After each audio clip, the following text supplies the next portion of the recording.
Because, yeah, absolutely. I mean, this is a difficult time of day to get across this beautiful county, but we definitely wanted to do it at a time when people who have things to do 8 to 5 could also be joining us.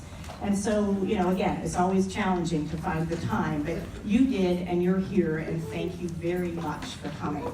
So you're in the Peer Resource Center. How many of you have been here before? Lots. Okay. So the other people I want to thank are the Peer Resource Center staff, and they also agreed to stay on in the evening and staff it for us. So thank you to the Peer Resource Center staff, because they are absolutely amazing. So, and I think everyone got some food. When I saw we had the food here and we were going to start, it's like, oh my gosh, everyone's hungry. So, okay, that's the reason we took the and if you want to get up at any point, please do. I will note, if you need to use a restroom, there is not a restroom in this facility. You need to go to the front and they will get you upstairs to a restroom. And believe me, that is not ideal. And everybody knows that. And so we've been trying since this facility opened 2 years ago to make sure we could resolve that, and we're still working on that. I keep hearing stories of asbestos, but again, we're working on it. So what we're here today to do is discuss the project, the Trieste project, True Recovery, Innovation Embraces Systems That Empower. And this is a project that we, LA County, are looking to receive funding through the innovation dollars allocated through the Mental Health Services Act to make sure we are able to bring this innovation to LA County.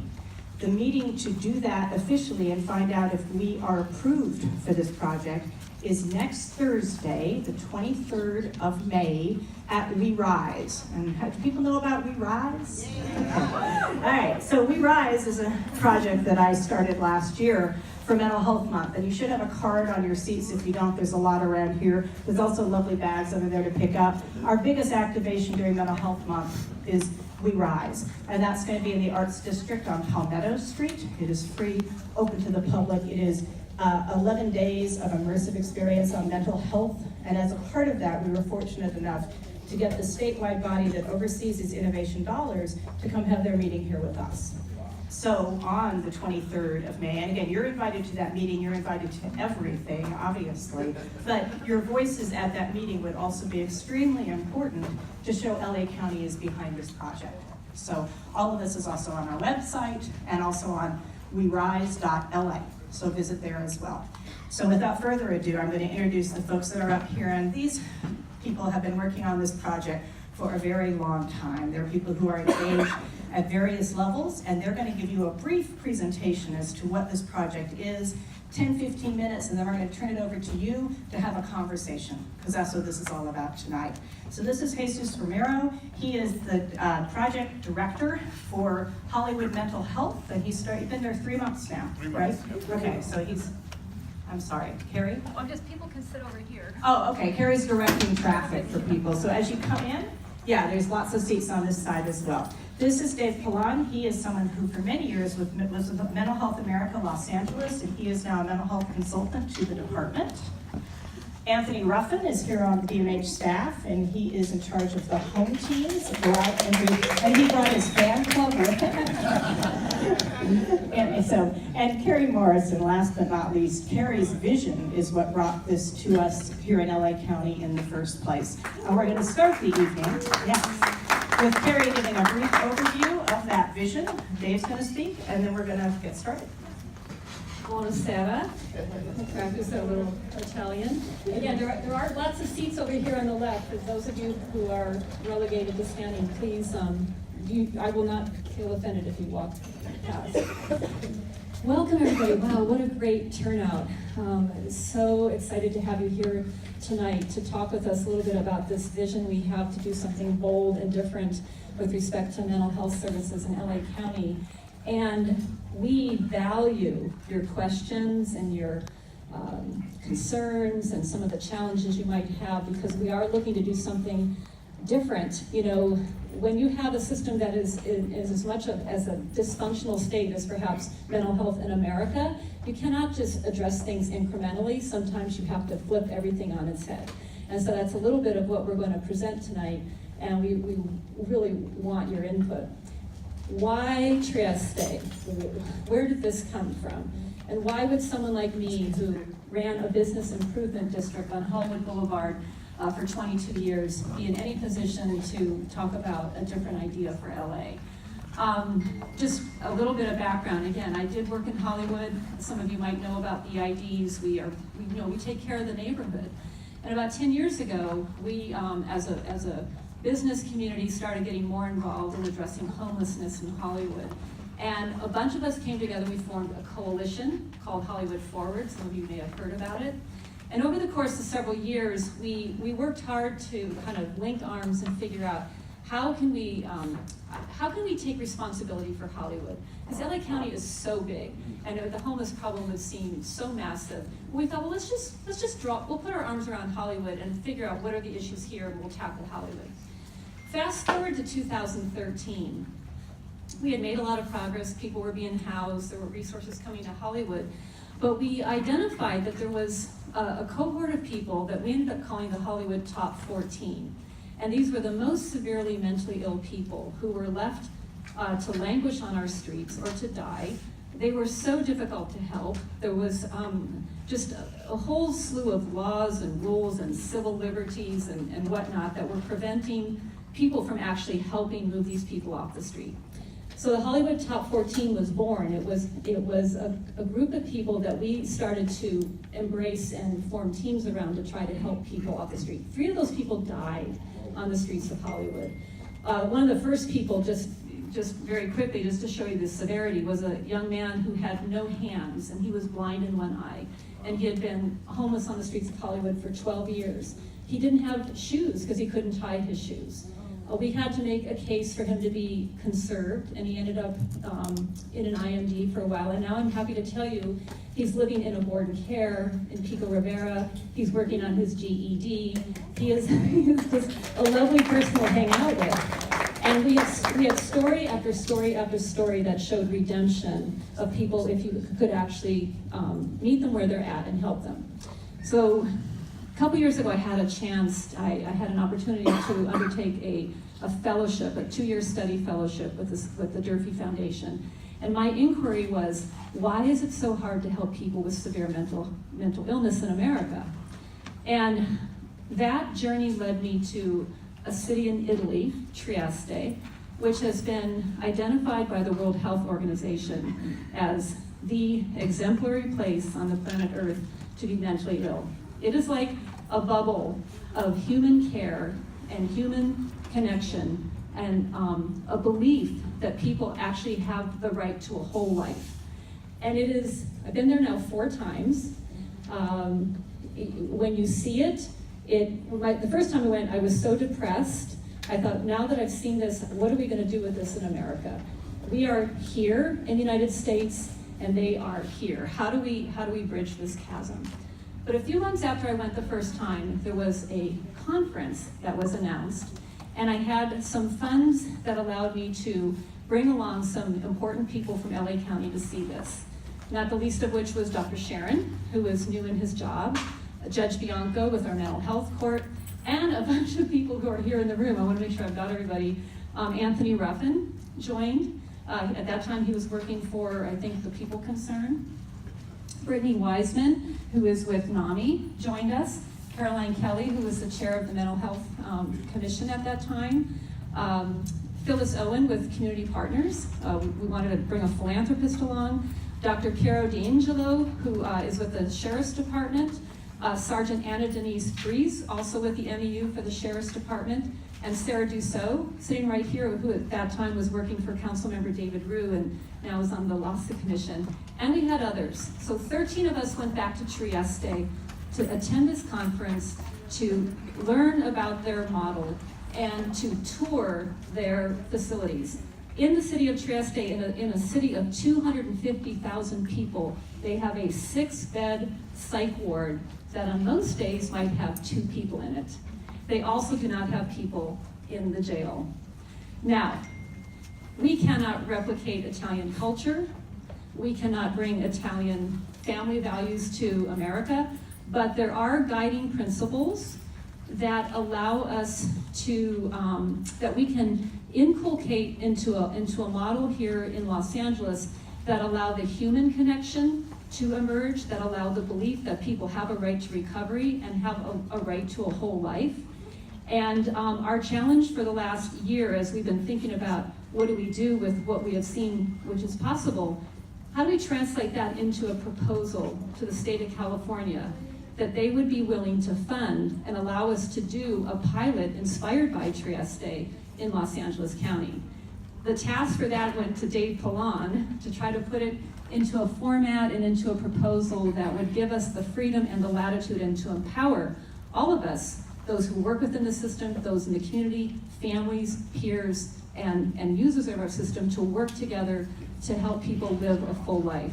So I'm gonna let Dave share the kind of building blocks of the proposal, and then we'll have a conversation about it.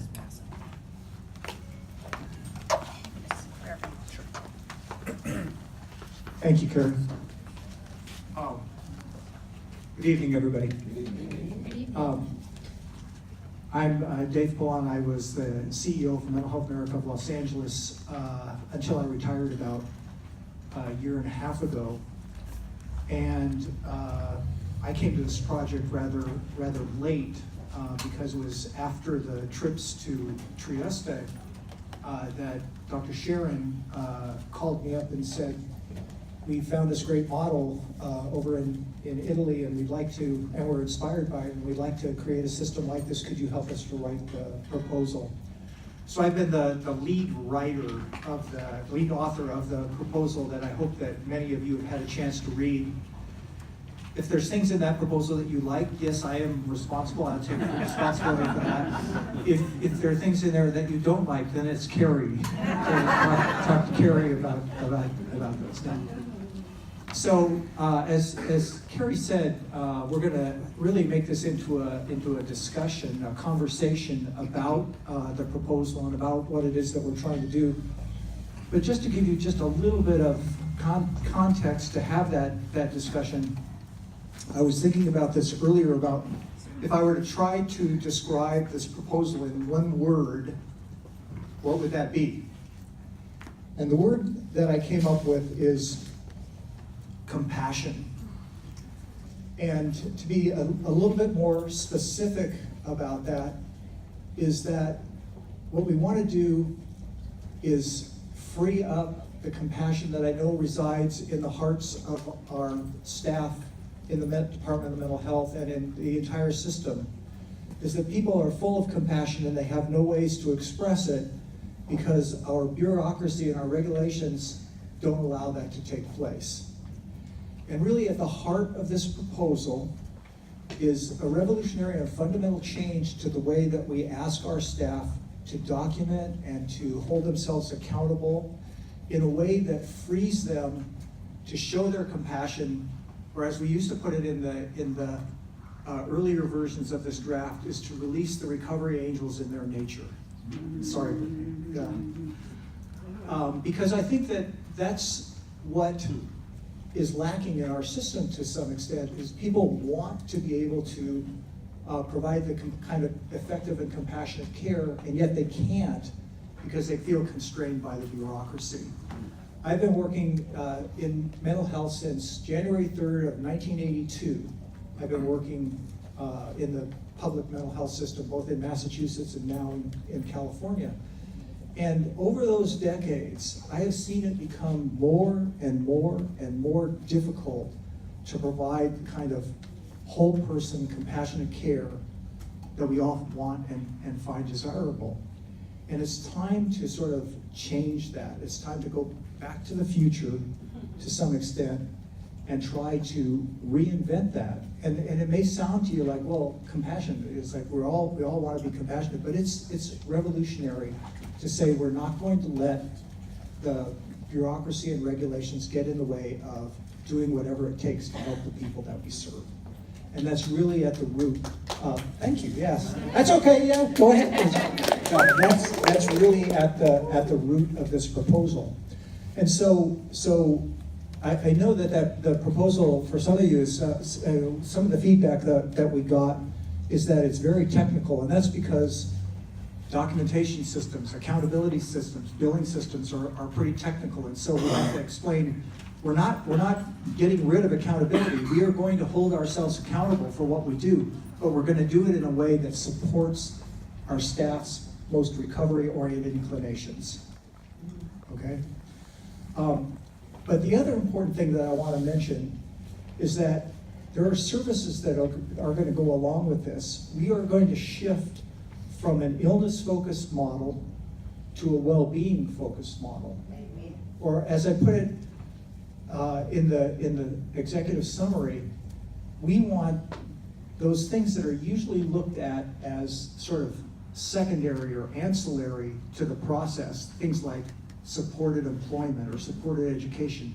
We want to make those things primary, and we want to make things like service coordination or medication secondary. Not that they're not important, of course they're important, but we want to make them in the service of those quality of life goals that people have. And that's where, over the next year, assuming that we get funded in 10 days, no, seriously, I'd say it's an open question. This is such a revolutionary thing that we're not sure that the OAC will say, wow, this is too big or something like that.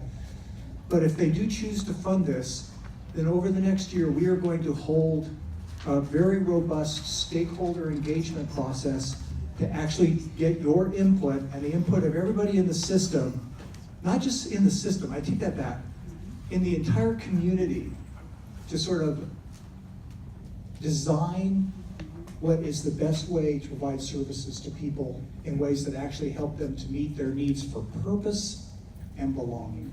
Those are the two major things that everybody needs in their lives, and we're going to help people to do that. And we're going to have a year-long process to design that and figure out what that looks like.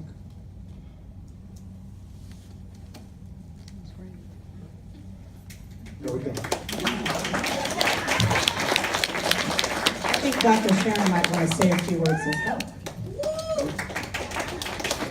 Hey everybody, thanks a lot, Dave, and thanks Carrie for your comments. And yeah, I was out today, and Greg Polk and Curly Bonds are here with me. We were at Service Area 6 talking to staff, and as every time we talk to staff, they talk about how difficult it is to do the work. And then we have another meeting that we have to go to, but all just for like, we have to come here just to stop by as a show of support and force, because this is really, really critical. And I think it's interesting because some of the feedback that we're getting is, most of the feedback we're getting is amazing. Because as you know, as Dave is saying, we're trying to set up a system that will empower people to kind of release their compassion and create a system of hospitality. When you said one word, I'm thinking hospitality. Because when I left Italy, that's what it was. It was all about hospitality. Imagine that. But some of the feedback that we're getting, which is all really, really thoughtful, it says things like, how could you want to spend this much money to do what we already are doing? Or why not just pay the staff additional money or give more money to the contractors to do more work? Here's the thing. The system is broken. The system doesn't work. The system is not driven by the needs of the people. And we're trying to basically say, I mean, what we're saying that the social determinants of health, the live, love, do, those things are core, as Dave said. And we have to be able to fund that. We have to be able to do what individual people need, what families need, what community needs to get people into recovery. And that will never, ever, ever happen just because we have more resource and a broken set of mechanisms and processes. And what we're trying to do here really in the big picture is demonstrate through innovation money, and I want to make a quick comment about that, what the system could look like to empower people to be compassionate and create hospitality. Because we can't do that. We have amazing people in our department across Health and Human Services, and they're crippled because of the system, and they actually get burned out and they leave.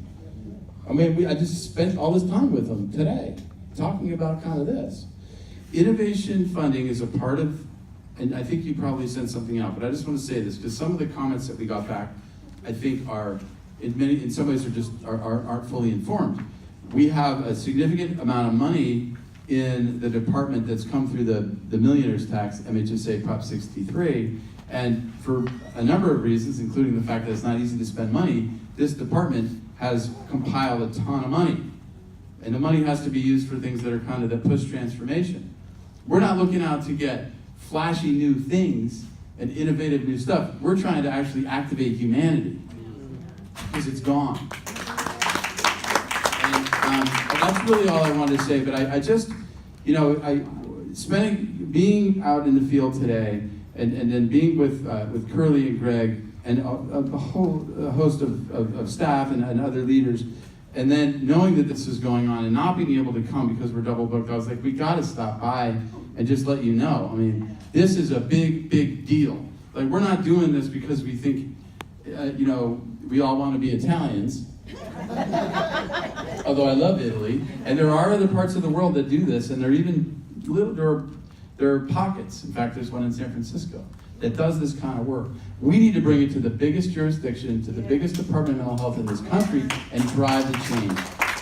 That's what this is all about, and that's really that's our mission.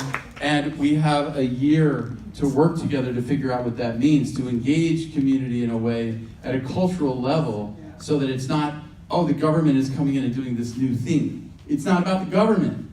We have a collective problem, we need collective solutions. And we're trying to create inertia here, a nucleus that we can crystallize out through the rest of Los Angeles County. I'm gonna stop talking, but it's the need for this that just kind of dragged me over. I couldn't not be here. And Greg and Curly, thanks for coming with me, and we'll be a little bit late to the next meeting, but whatever, right?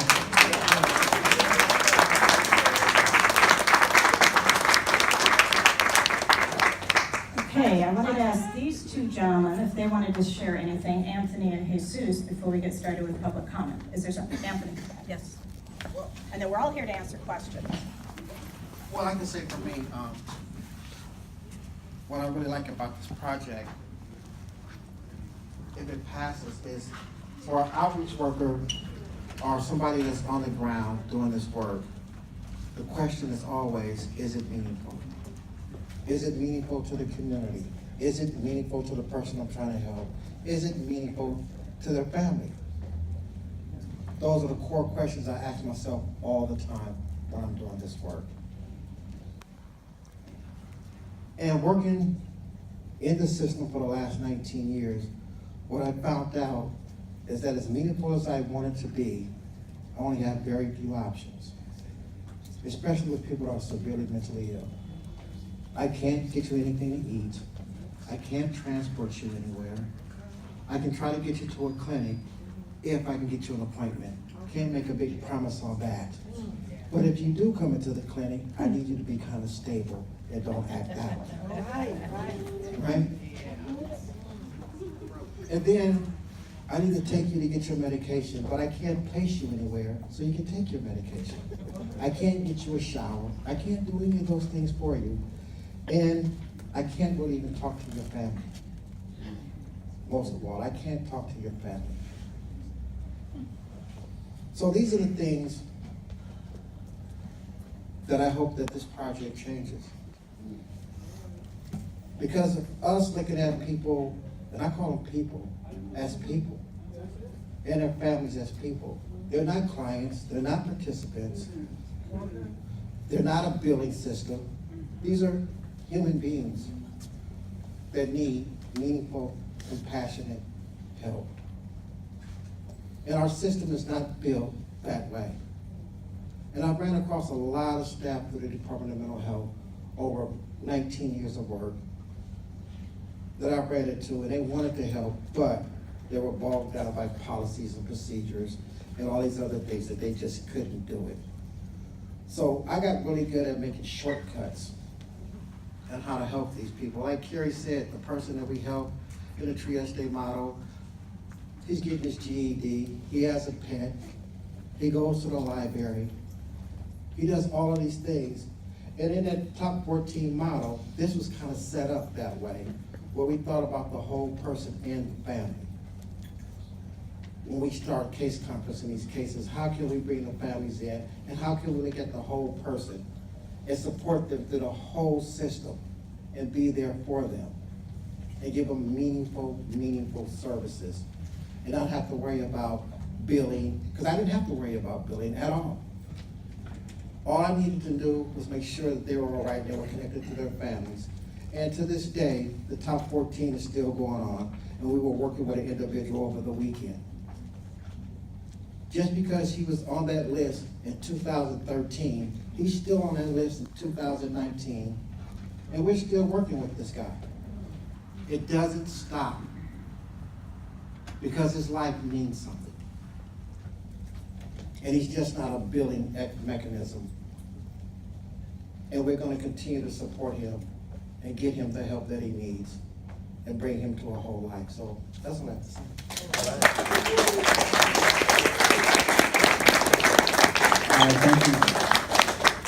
Thank you, Anthony. I'm the new program manager at Hollywood Mental Health, and as Mimi said, I've only been there 3 months. And it's kind of hard to be the last person to speak when the 3 speakers before you were eloquent and said wonderful things. So I ask for your patience. But one of the things that I have to say is Anthony's right? You go to the clinic, you need an appointment, you need to access the system, and even once you're in the system or in the DMH system, you still need to meet the criteria to get certain types of services. And we wait for you to come. If you don't show up, then if you can't make it inside the building, you can't make it between 8 and 5, good luck. Right? I know that because I manage a clinic. I've seen it. Happens every day, all the time. My goal at Hollywood is to change the culture, and that's why I'm here. Part of that is we have to think outside of the box. We have to think about, we're talking about personalismo, right? You have to feel warmed. You have to feel welcomed. But more importantly, it's about doing whatever it takes, meeting people where they're at. I'm a social worker first. I'm the manager of the clinic, but really I'm a social worker. I am a social worker. I went to school to be a social worker. I want to work with people out in the community. I want us to do innovative things. I want to be supportive to my staff, but I also want to make folks that come to Hollywood feel welcome and feel like they're part of a family. So that's really important to me. And one of the things I told my boss when I got hired, and I told Dr. Sharon before, is for me, family first. And I tell my staff that. And we need to support one another, and we need to be available to each other, but it works the same way with our clients. We can't just close the doors at 5 and say, well, good luck, we'll see you on Monday. We need to be available all the time, 24 hours, after hours, in the mornings, in the evenings. It shouldn't be making things into a billable moment, right? Do you have Medi-Cal? Do you have insurance? If you have private insurance, we can't see you, you gotta go. If you have Medi-Cal, I need to be able to create a situation where I can bill that and document it the right way. It shouldn't start off that way. It should be a conversation about what can I do for you? And if I can't do it, who can do it? And let me help you find that person or that place or that system, whatever it might be. That's what we're here for. That's what this is about. It's gonna bring resources and opportunities to the community that we have never seen before. But it's gonna take all of your help to do that. We need the support of the community. We need to think outside the box. We need to get out of our, I'm a street level bureaucrat, right? So I kind of get policies and procedures, and I kind of implement them the way I see them and the way they make sense, but really it's about being able to say yes to my staff instead of saying no when they have a good idea. Or when somebody comes in and says, well, I don't have Medi-Cal, I don't have insurance, I have this or I have that. What can we do to help you? Not, I'm sorry, make an appointment, we'll see you in a month. Actually, it's 10 days now, right? But even then, we should be able to see you in the moment, right? In a couple hours, have a seat, have a glass of water, do you need a snack? What can we, be patient, we will help you. That's what I'm about. If you ever want to come to Hollywood Mental Health Center, get a tour, ask for Jesus. I'm the only Jesus in the building. I invite you to come and visit anytime you want. I mean that sincerely. I want folks to come visit Hollywood because I get the sense also, only been there 3 months, but historically we haven't always been the most inviting place, the most welcoming place. And if you've seen the building, it's definitely not something that you think, oh, let me go in there, right? But I want you to come to Hollywood and know that you're welcome. You're always welcome there. And if somebody doesn't do you right ask for Jesus. And if it was me who didn't do the right thing, ask for Dr. Sharon, ask for my boss, whatever it takes.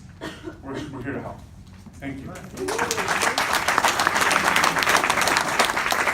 Hey, everybody, so I think you've heard a lot from us, and now we want to hear from all of you. And there's various ways to do that. Obviously, here, live, in person, we have 2 mics. One we have Destiny is going to have back here, and